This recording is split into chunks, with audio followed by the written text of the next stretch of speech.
A front page headline, and it takes up a quarter of the entire page, announces that a white woman from Virginia taught a black man to read, write, and how to be polite to ladies, and to show the greatest consideration to preachers and aged persons. That's the news. That's the lead story. This is The Broad Axe, a black-owned newspaper out of Chicago, Illinois. July 31, 1926. 5 cents a copy. Call it about 90 cents today.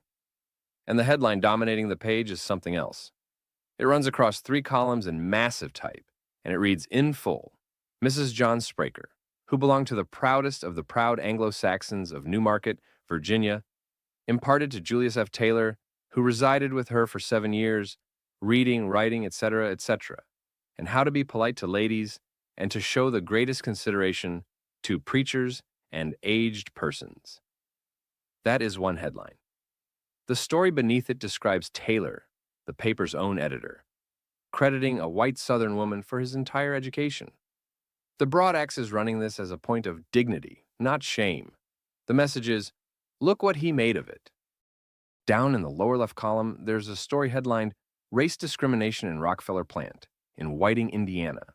The byline is B. Borisov, and the dateline is Whiting, July 30th. A worker being interviewed says, and the paper quotes him directly, that the majority of workers at the Standard Oil plant are foreign-born.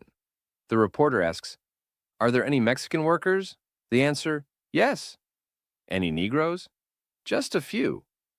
The piece goes on to describe the heat inside the plant. Men working next to stills at high temperature, cleaning coke and tar off the inside surfaces.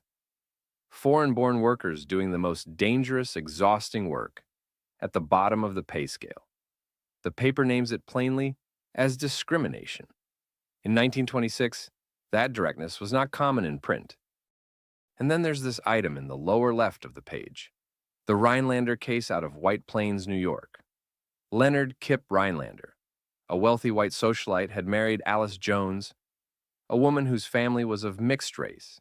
He then sued to annul the marriage, claiming he hadn't known.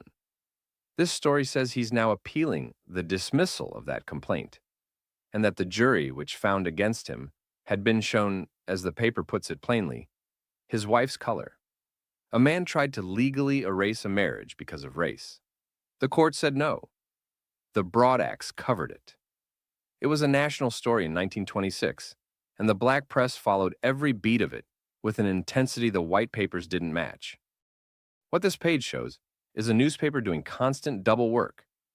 Every story is about dignity, proving it, defending it, documenting the people trying to strip it away.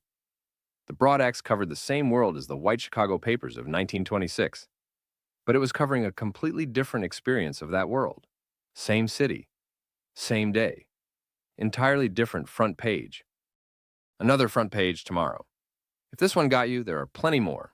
Hit subscribe and we'll see you then.